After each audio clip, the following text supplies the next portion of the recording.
4 market trading days.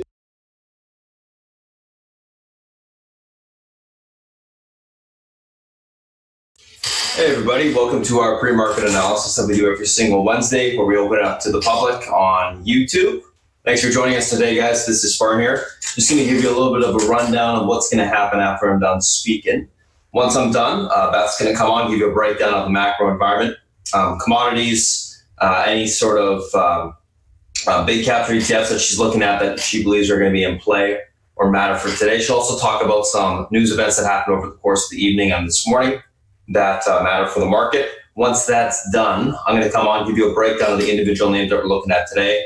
We'll talk about the news associated with the stocks that I'm looking at that are gapping up, gapping down. We'll talk about the technicals there. We'll build an action plan for the open, and we'll also go through the SPY and the FANG. Once that's done, I'm going to pass over to Selby. She'll come on, give you a breakdown of the names that he's looking at today, any analyst calls that he thinks matter for today, as well as the macro environment. And then once that's done, we'll be pretty much ready for the open. We'll do a quick little recap of the individual names, the action plan that we're looking at on both the equity and the option side, and we'll be ready to go. So without further ado, I'm going to go ahead and pass it over to Beth, and thanks for popping in this morning, guys. Talk to you soon. Good morning, good afternoon, good evening, my friends. Welcome to those of you who are joining us on our live stream. Welcome to those of you who are joining us in terms of the trading room. We have an interesting setup that we have to discuss right now. Well, it is FOMC, the second day, right? So they're going to come out, Powell's going to come out and do a Q&A statement, etc. Nothing is expected in terms of easing, right? But there's a lot of things that can be said or not said that will get the attention of the marketplace, okay? Before we get into that, let's take a look at what happened overnight. I'm fixated on the Chinese Trading Partners Belt and Road Initiative. This is really fascinating, guys. South Korea, industrial production, better than expected, right? Retail sales, well, better month over month, right? Service sector, not so much, okay? CPI, this is the bugaboo right here, guys, whether consumer prices will go up or not. I think they will, and that would also put an underpin in terms of precious metals. Holidays coming up, May 1st, Labor Day across the globe, except here. I know that China will be shut down from Friday to next Friday. So things will start to quiet down. What we're looking here, look at this, guys. This is just the narrative in terms of the marketplace in the Eurozone continues to show greater than anywhere else the contraction, right?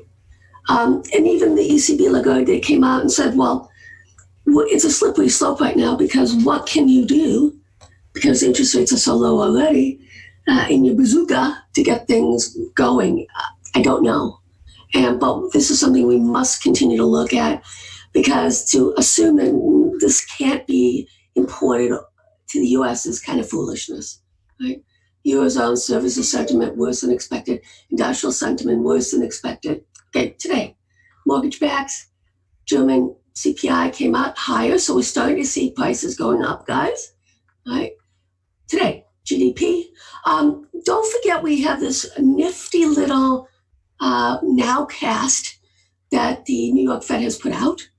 The market is expecting a minus 4%. The nowcast for quarter one is only expecting minus 0.4%. So this actually could be, if this is indeed correct, could be a surprise in terms of not as bad as everybody's expecting. Now, it's the quarter two that's obviously got taken in the teeth. Okay, this is minus 7.79. Going to be interesting, right? That comes out in 23 minutes at 8:30. We'll see how this plays out. Obviously, I'm going to be looking at the price index, right? Cost of goods. Right? Consumer spending, pending home sales, lots of stuff coming out. We got the crude oil imports. Oh, good golly, I hate that. Crude is up overnight. We're playing that bounce right now in terms of XLE and MPC. And then we we have overnight industrial production composite. This also is going to be very important for us. All right. I do this. I know it's horrible, but we have to do it. This is why. This is not enough. And I think that businesses are saying that. I think that states are saying that, et cetera, et cetera. And we'll see how this thing plays out. Now, China is easing their border restrictions, which is clearly a positive. There was really nothing on the South China Morning Post that was worthy of us to even discuss. They are going to be the National People's Congress, which was slated for March, which would basically tell us what they decided in December is now going to be in May. It's quantitative easing. The question is, what are they going to do in terms of their bazooka? Right? Okay, let's take a peek here at margins in terms of leveraging. It actually has come down quite a bit. This is smart money, dumb money, as you can see. Dumb money getting it right this rally. Smart money starting to. We'll see how it pushes through. Okay, leverage declines, bottom line. More than 10% this decline, guys. That's pretty hefty stuff. So paring back some leverage, as you can see here, they're bringing it on in.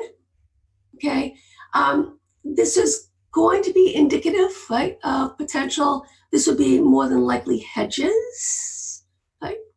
And they're starting to bring that in. And you can see here, New York Stock Exchange margin of debt, down 28%, 52%, 55%. So this would probably continue to head down, guys. That's what we would expect. Right? And let's see, what does it mean? S&P, after 25% drop in margin debt, not as bullish as you would like to see. This goes back to 1928, guys. And here's the New York Stock Exchange, debt as a percentage of market cap. Right? So we can see here, stable, now it's starting to bring down. But, you know, it's just fantastic to see what's going on here. And this is why a lot of people are calling for a V-bottom, right? But the reality is that the Fed, all of the talking heads have said the same, and we're not going to get a V-bottom, okay? So if that's the case, and we already have a V-shaped, the question would be is, okay, how much of a backfill will it be? And that gets us to Gunlock, saying that we're going to take out the low, et cetera, et cetera. You know what? As far as I'm concerned, it's all a function of what Spartan tells us. He's the master technician, the best we have ever seen. Okay, here, S&P, bullish, farther out. Okay. All right. Let's take a look at the Dow transports. Something interesting is that definitely happening there. All right. And it's actually something bullish-ish. Okay. So here's the Dow Jones Transports after it closes above its 50-day moving average for the first time in greater than 2 months after hitting it 1 year. I know it's very specific. All right. This is not what we want to look at. This is what we want to look at. Dow Transports average after it closes above its 50, after hitting a 1 year low. Okay. And here you go. Whoop. Go back to 1973. So 6 months out, bullish. Now, don't forget, guys, when you're playing the Dow Transports, right? It used to be FedEx, but au contraire. Now it's Norfolk Southern, Union Pacific, it's the rails. So just keep that in the back of your mind. And as you can see here, this is the Dow Transports on a monthly. It never confirmed the market high. Many are saying that the transports are broken, the Dow Transport theory, right? That basically wherever thou goest, I shall follow, and it did not confirm the all-time highs that the Dow did. So we'll see how this continues to play out. Clearly, we're in a downtrend since 2016. It's thinking about reclaiming the 100 EMA. This is monthly, okay? And then we see how things play out. QQQ, Dow, once again, more room on the upside. I still continue to pound the table. The Dow, the NASDAQ techs will outperform Dow, Russell, SPY. It will continue. So we would anticipate the continuation of the spread higher. We popped the 78.6% fib, you know, then we start looking at some much higher levels. Okay. this would be a bullish narrative for the market. Right? Here's the NASDAQ Russell NDX. Once again, we need to actually pop this top here for us to get a more meaningful rally. Now, as you can see here, the Russell did start to outperform this week, literally this week. We'll see how this plays out. I'm not keen on the fact that it is above and outside the Bollinger, okay? And as you can see here, it does happen, but we need to consolidate. So for the Bollinger to start picking up, and because this is a monthly, I would anticipate that especially against the small caps, okay, the QQQ, NASDAQ will actually have a consolidated period as opposed to the Dow. Let's take a look at the SPX, NDX. Once again, we are sitting right now in the middle of it. We have a little bit of a double bottom here, guys. That's noticeable. So we'll keep an eye on that. This would make me believe, right, that we may get a little bit of a bounce off performance due to earnings on the SPY. Don't forget we have, XLK, we have Apple coming out.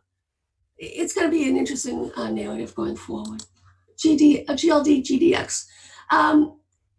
For this week and last week, we're seeing that the GDX, the miners, are outperforming the physical. That's okay. What's not okay is if we take out this low and head lower here. That would tell me that we're in a short-term top, okay, in the metal side physical, and that would be bearish short-term. Right, so we'll keep an eye on that as well. All right, copper. Trying to reclaim, not there quite yet. But as you can see, it did hold the 4-year cycle low right now. So it is printed. See how that plays out. This is an industrial metal, obviously. We do want to see that starting to head up as an indication of industrial going back to work. My dilemma is I still think we need an infrastructure bill. And,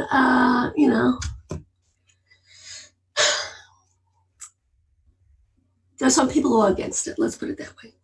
And he happens to be the majority leader of the Senate, Mitch McConnell. He was the same one who said that they weren't going to do anything for the states and cities. Guess what? He changed his mind.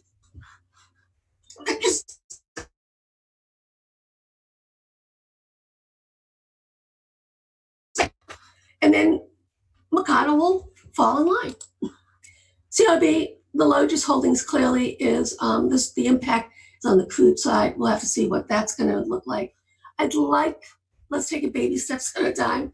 I'd love for it to basically close a lot above this low here on a monthly. Like I say, we're just going to take it baby steps at a time. Okay. Here's the crude. As you can see, another baby step. Please and thank you. All right. The low here was 1082. The low here was 975. Not asking for much. Just please close above these pivots on the monthly. That's all I'm asking for. Okay. FXI. Let's see what's going on the large cap here on the China side. Fascinating. As you can see, it's in a downtrend. It has a lot of work to be done, guys. A lot of resistance. We're seeing a lot. Twins pointed it out. In terms of SoftBank was liquidating some of their BABA holdings. And that's kind of what we're seeing. But to be honest with you, we're getting a little bit more than that as well. I'm not sure how this plays out right now. I am still in my BABA out of the money call spreads. I did, however, add some protection. I'm in FXI puts, I'm in a small amount of Yang, and I'm in put spread on BABA as well. Let's take a look at the German DAX, what's going on here. As you can see, starting to reclaim ideal narrative right now, guys. Let me show you the extension here off of this low. Going up here.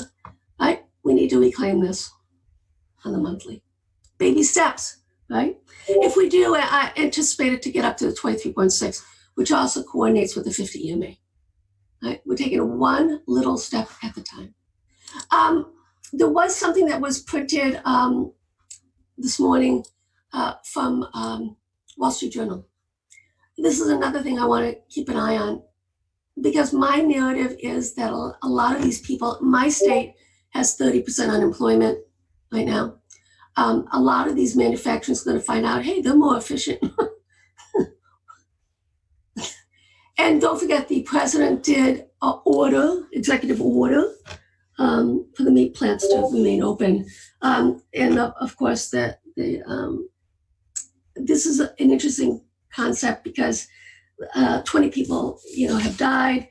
There's lots of people who are infected, who are on the front lines, on the meat packing side. It's going to be interesting as the labor unions are basically screaming about that. We'll see how it plays out. Okay, let's get down to the numbers here. VIX. Spartan has been brilliant on it on the pivot points on the downside. All right, so we're here right here. Okay, so 36.75 is the line in the sand. And then 38.28 on the 50 EMA. This is the daily, guys. Okay. We'll see what Spartan is shouting out, but you can see right here, double bottom, weekly, notable. So you know me with commodities. You always buy when nobody wants to buy.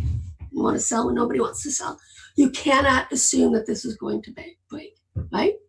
So double bottom, as long as it holds, we got a double bottom. Lowest got up for me, 36.50 is my stop. Okay, and then we go from there.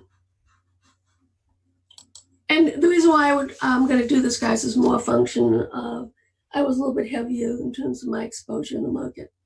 And a lot of this stuff I don't want to exit right now. Okay, let's take a look. TLT.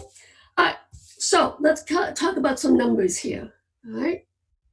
Basically, since March, the Fed has bought, in terms of securities, mortgage-backed as well as Treasury, $2.3 trillion. From the financial recession, 2008, going from 2008 to 2014, that doesn't even come close to what they've bought in a matter of months. That tells you how bad things are. Am I expecting anything? I still think we're a little bit of dead money right now. On it, we'll see if we can actually start to pop this top. On the downside, we really don't want it to go below this week's low. Okay, see how that plays out. I don't know. Right now, I have no position in it. I consider it to be dead money. So we'll see how this plays out. Will I be inclined? I don't know yet. I just don't think we're going to get the amount of price action we've seen in these months. As you can see, it's starting to come in quite a bit, the standard deviations on a daily basis. So we shall see. Okay, so let's take a look at GDX right now. All right, check, doing good, right? You know what it needs to do, just basically hold above this double top, the 2016 baby bull high. But with that said, we got a divergence, obviously, on the crude side. And this is a huge red flag. I'm sorry, on the gold side. This is a huge red flag for us, right? Still holding up. For me, the pivot's going to be 1705 down to this line right here, 1690. We break below that, I have to be a little bit more aggressive on the downside. It has not happened, obviously. It's holding up. And I don't know, guys, if this FOMC meeting, it should be a non-event. It should be a non-event, okay? They will be able to address the GDP as it comes out. We'll see what Powell wants to talk about, how aggressive he's going to be. I think he's going to be back on the fence right now, but with the leaning towards whatever the market needs, they're going to do. It's that simple. So let's take a look at some of our ETFs. Okay, where we are in this cycle. This is the weekly. This is the XLF, the financials. We're starting to see some stabilization come in on a lot of these ETFs, guys. As you can see here, flagging on the weekly. Let's see if it can pop the top, right? And this is why, guys, we are in a technician's market right now. And this is basically taking Spartan to a candy shop. And he can pick whatever he wants, whenever he wants, okay, and whatever amount he wants. Okay, this is why it's absolutely so exciting to have him guiding us intraday, because all I have to do is say, Spartan, what do you think in terms of the overall picture? He's going to tell me bullish, bearish. He's bullish on the market, squeezing higher. And, so far so good, right? And he's going to find us the momentum. Obviously, if the market's going to get it choppy, it's not as easily handled, but he still guides us on good times and bad times. Okay, XLK. All right, what needs to happen here? This is all about Microsoft, guys, and all about Apple right now. We'll see. Let me fix this.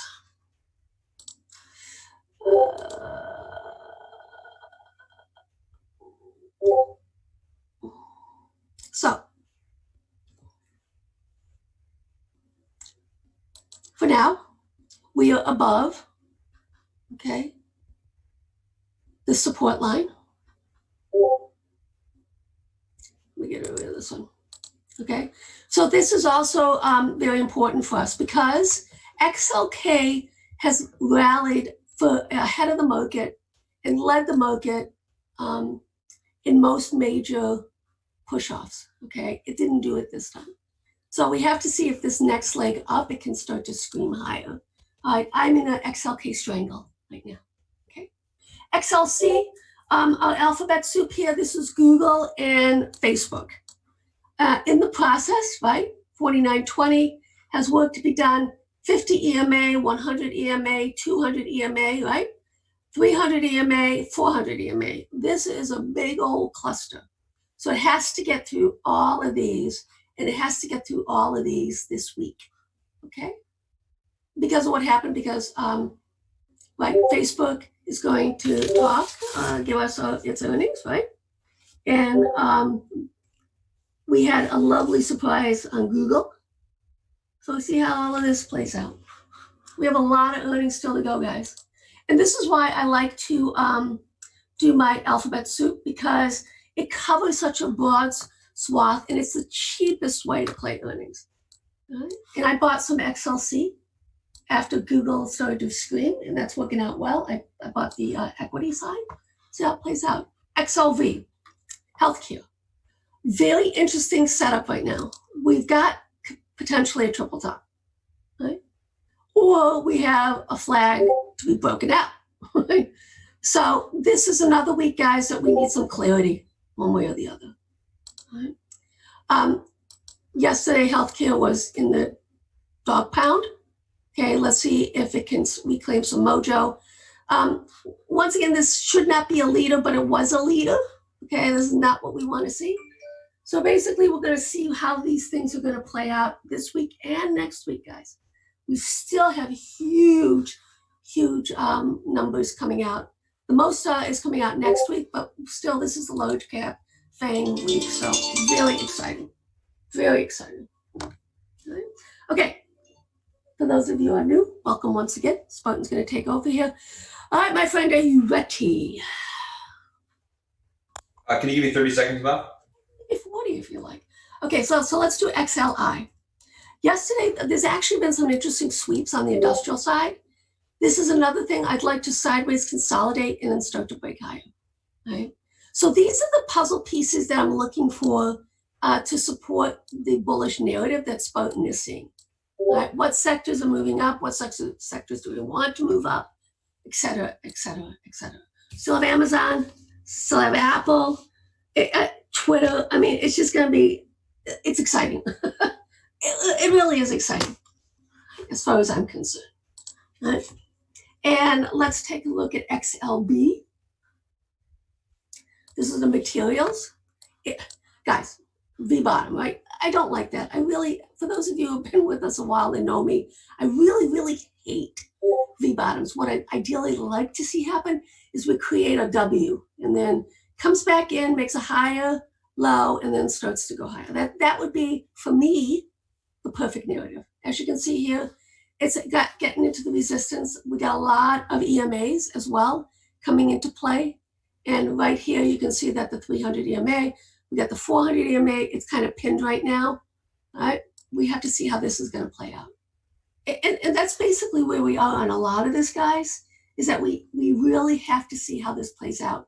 So for me right now, it's all about individual tickers that I want to be in and hedging it through ETFs. All right, Beth, I'm all good to go. All right, my friend, take it over. Thank you so much. Morning, guys. Welcome again. If you guys are new to the chat, make sure to just be patient. I'm going to be posting that Discord link at the end of the Zoom stream, or at the end of the YouTube stream here. This is every single Wednesday we do this, so just be patient, waiting for that link to be posted. Alrighty. All right. So let's take a look at what we got going on today, guys. Pre-market tickers on watch. Couple different things that we're looking at today: Google, DXCM, BA, Weight Watchers, EAT, IRBT. Google mixed earnings, mixed positive, EPS miss, rev beat, year-over-year growth 13.3%. Stocks gapping up on that. DXCM earnings beat, EPS and revs, year-over-year growth 44.4% growth. Guidance withdrawn, which is for most of these situations. Stocks gapping up. BA earnings mixed, EPS beat, rev missed, negative 26.2% year-over-year. Obviously, BA's been sold into quite hard, so stocks gapping up on that. Not bad look. Weight Watchers earnings mixed positive, EPS beat, rev slight miss, year-over-year growth 10.2%. Stocks gapping up.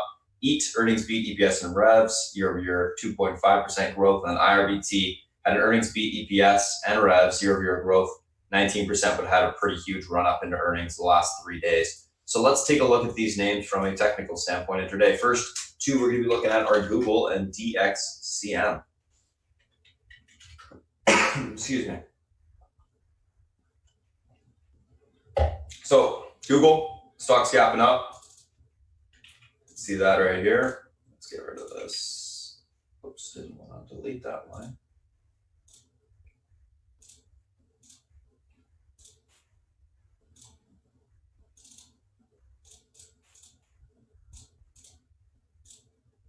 Keep that. Out.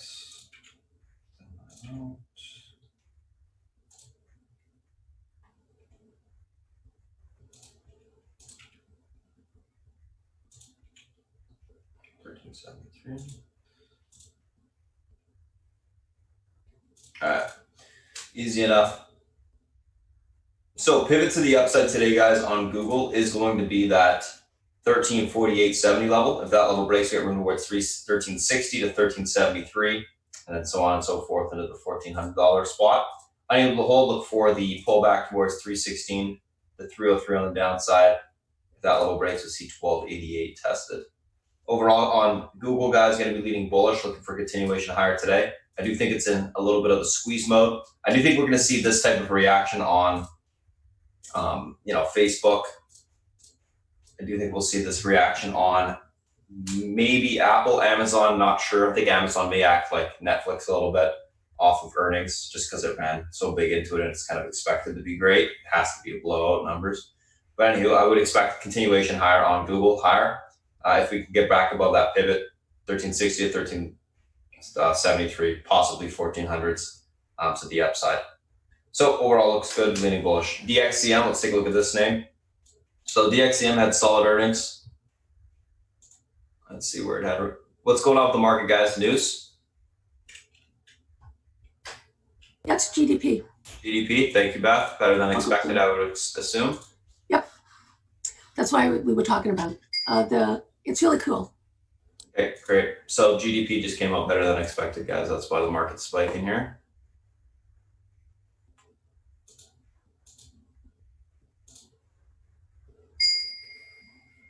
Beauty. Sorry, I had some Apple long, just selling it. Okay, back to business. All right, DXCM, guys, let's take a look at what we got going on here. Stocks gapping up basically to last day's or previous day's high. Let's just chart that out here. Let's get that head and shoulders labels. What was this? Oops.